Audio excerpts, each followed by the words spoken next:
नमस्कार साथियों एक यूरोपियन कंट्री है जिसका नाम है फ्रांस। या साथियों, फ्रांस कुछ साल पहले तमाम मुसलमानों का हितैषी बनता था और भारत पर आरोप लगाता था कि आप मुस्लिम का दमन कर रहे हो, मुस्लिमों के साथ अत्याचार कर रहे हो। और फ्रांस ने तमाम जो शरणार्थी थे, मुस्लिम शरणार्थी, उनको अपने देश में आने की जगह दे दी। जबकि फ्रांस की जनता ने विरोध भी किया कि सभी को आप एंट्री दे रहे हो, आपको एंट्री देनी है तो मुस्लिम को छोड़ के आप किसी को भी एंट्री करो, लेकिन मुस्लिम को मत आने दो।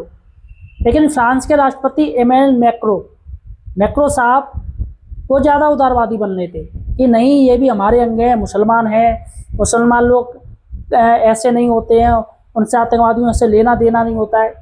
तो साथियों, कई सालों तक लगभग इनकी सत्ता रही इमैनुअल मैक्रो की। तब तक साथियों फ्रांस एक धर्मशाला बना दिया इन्होंने और वहाँ पर मुसलमान आते गए। आज स्थिति ये है, तमाम यूरोपियन देश हैं जहाँ पर मुसलमानों की जनसंख्या 40% हो गई है। सोचिएगा साथियों, इटली, फ्रांस, ये तमाम यूरोपियन देश हैं जिनमें साथियों अब प्रॉब्लम हो रही है। वहाँ के लोग अब प्रोटेस्ट कर रहे हैं कि इन मुसलमानों को बाहर निकाला जाए। अब भैया कैसे निकल आएंगे? सबसे बड़ी बात है, कैसे निकल जाएंगे?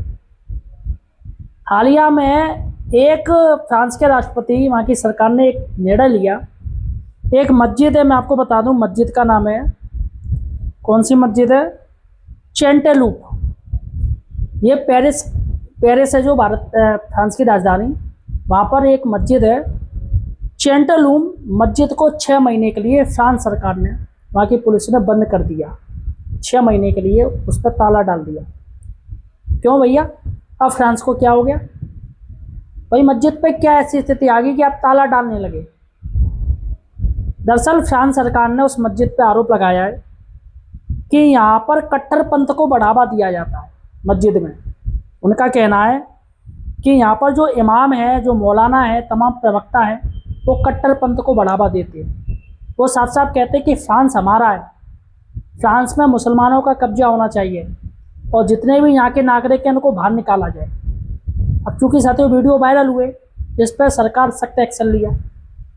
लेकिन सबसे बड़ी बात है, क्या 40% जितने भी कट्टरपंथ हैं उनको ये सरकार निकाल पाएगी? मैं कहूँ नहीं, इनकी औकात ही नहीं ये लोग निकालने। तो क्या फ्रांस में गृह युद्ध जैसी स्थिति हो सकती है? यस, आने वाले समय में तमाम जो नागरिक हैं वो विरोध कर रहे हैं मुस्लिमों का। यहाँ साथियों कई हिंसा सामने आई है। अब ऐसे में ये शरणार्थी जो बना रखा है इसने, मैक्रो ने, अब इसको पता चल रहा है कि भैया हमने ये क्या कर लिया, सांप को पाल लिया। फ्रांस सरकार ने तय किया है कि जितनी भी मस्जिदें हैं पुलिस उन पर पैनी नज़र रखेगी। अभी भी साथियों इमैनुअल मैक्रो का कहना है, इमैनुअल मैक्रो कह रहा है कि हमारी जो लड़ाई है वो कट्टरपंथ से है, मुसलमानों से नहीं है। अभी भी भाई साहब हितैषी बनना है। मैं मैक्रो साहब से पूछना चाहता हूँ, ये बताओ कट्टरपंथ आता कहाँ से है? किसके अंदर आता है? सिर्फ मुसलमानों के अंदर ही क्यों आता है कट्टरपंथ? उनकी विचारधारा ही कट्टरपंथ क्यों होती है? भैया तुम लोग फिरंगी हो यहाँ साथी हो, तुम्हें तो वो मूली की तरह काट खाएंगे और उनके लिए कोई धर्म नहीं, उनका धर्म मेन है। मैक्रो साहब को ये बात समझनी पड़ेगी कि फ्रांस किस दलदल में जा रहा है। अभी ये एक मस्जिद पर ही साथियों इस पर अभियान किया गया, लेकिन इसके भी विरोध होने लगे हैं। तमाम फ्रांस के ही जो लोग हैं जो अपने आप को वामपंथ समझते, कम्युनिटी समझते हैं, वामपंथी समझते हैं, उनका कहना है कि फ्रांस सरकार ये गलत कर रही है, मस्जिदों को बंद नहीं करना चाहिए और ये पुरानी मस्जिद है, इससे गृह युद्ध जैसी स्थिति आ सकती है।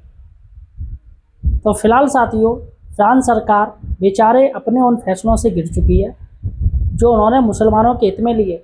सिर्फ हुआ क्या? वोट बैंक की वजह से। लेकिन आज स्थिति ये कि फ्रांस में हालात बद से बदतर हो गए हैं, मुसलमानों ने कब्जा कर रखा है। अब बताइए फ्रांसीसी लोग क्या करेंगे? कुछ नहीं कर पाएंगे। इटली में भी यही हालात है, नॉर्वे में भी यही हालात है। पूरे देश की माँ बहन एक कर दी है लोगों ने, और ये अपने धर्म के अलावा किसी को मानते भी नहीं है। ये बात आप लिख के दल लीजिए। तो फिलहाल साथियों ये बड़ी खबर है। फिलहाल भारत में अभी उल्टा हिसाब चल रहा है। अब योगी देख लीजिएगा, यूपी में सभी मुस्लिम सरेंडर हैं। तो अगर यही फ्रांस सरकार अपनाए ना तो अभी भी कुछ ज़्यादा बिगड़ा नहीं है, कुछ बदला नहीं है। अभी भी सरकार चाहे तो कट्टरपंथ को रोक सकती है, लेकिन उदारवादी नीति उन्हें छोड़नी पड़ेगी। तो फिलहाल साथियों, आपका क्या कहना है मुझे कमेंट सेक्शन में ज़रूर बताइए।